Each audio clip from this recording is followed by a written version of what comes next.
Ministers say they are preparing to take legal action against Iceland to recover billions of pounds paid out to British savers following the collapse of Iceland's banks.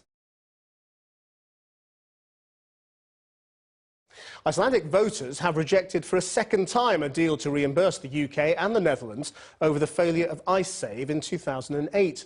The row over the bill comes just a day before a government-appointed commission gives its first view of the future of banking in Britain. Jane Deeth reports. At the second time of asking, Iceland still hasn't warmed to the idea of paying back the £2.3 billion it owes the UK since the collapse of the internet bank Icesave. In the second referendum on a compensation deal, 60% of people voted no to paying for a private bank's losses, and they'd have paid with interest for the next 30 years.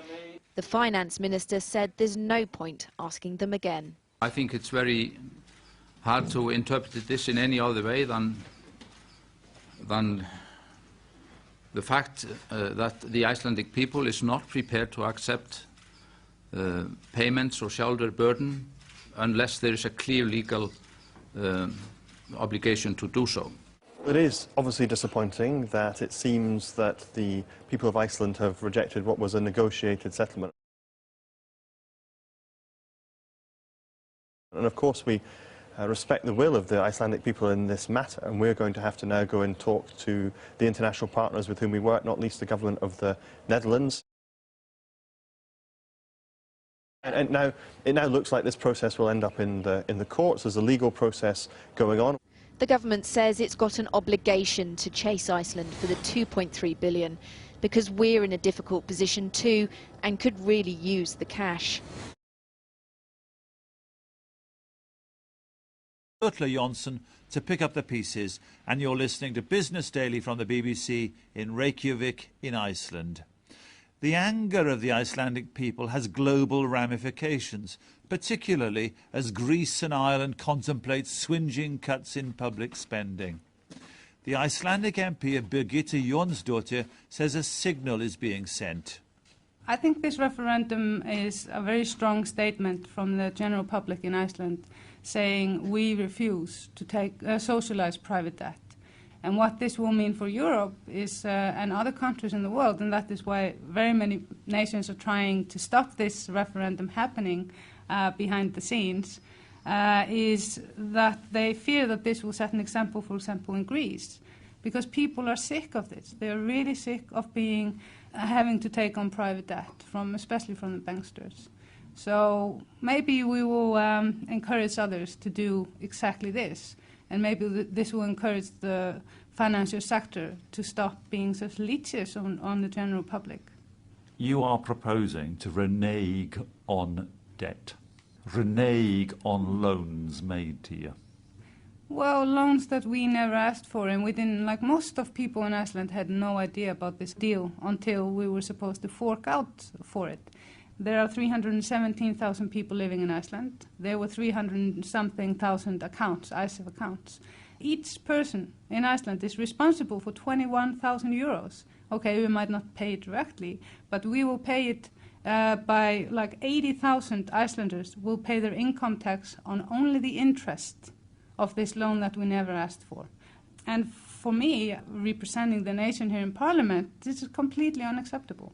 But wasn't the time to say that before the great crash? Wasn't the time to say... A lot of people tried to say that. But the point is that those banks thrived, seemed to be thriving. It was all on borrowed money, but they seemed to be thriving in a financial system which should have underwritten them. Well, and the time to say we can't underwrite these banks was then, not now. Well, people did say that. Most of the media was owned by the oligarchs that owned the banks. The banks were only privatized 5 years prior to the crash. In 5 years, the independence party ruling the Icelandic country... Elected by the Icelandic people. Not all Icelandic people.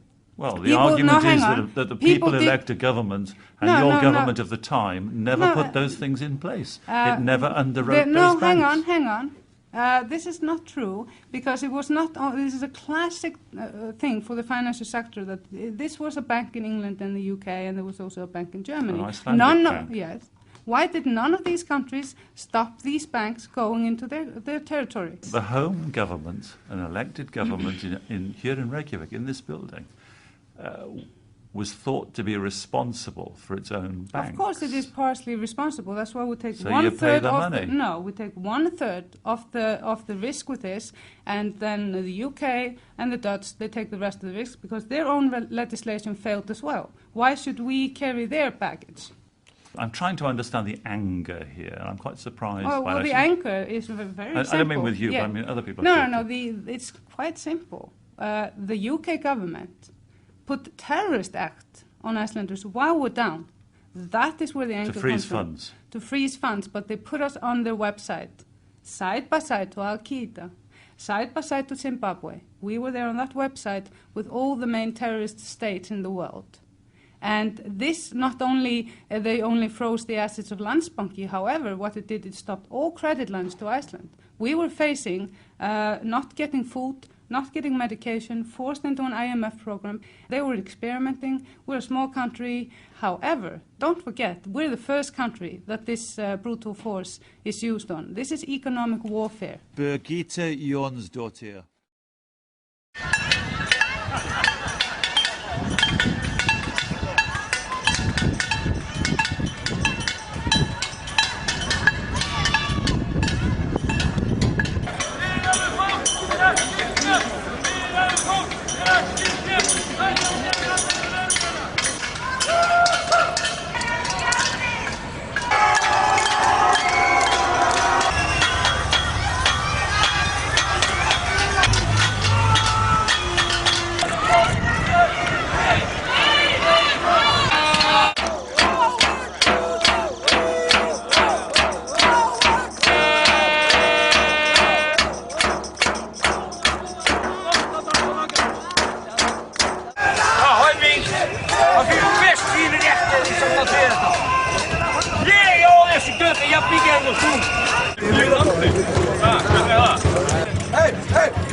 Frá lögreglu, við erum komin í fyrir lokanir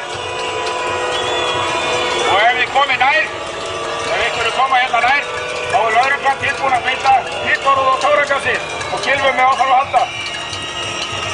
Lögreglumenn tilbúin með brúsana.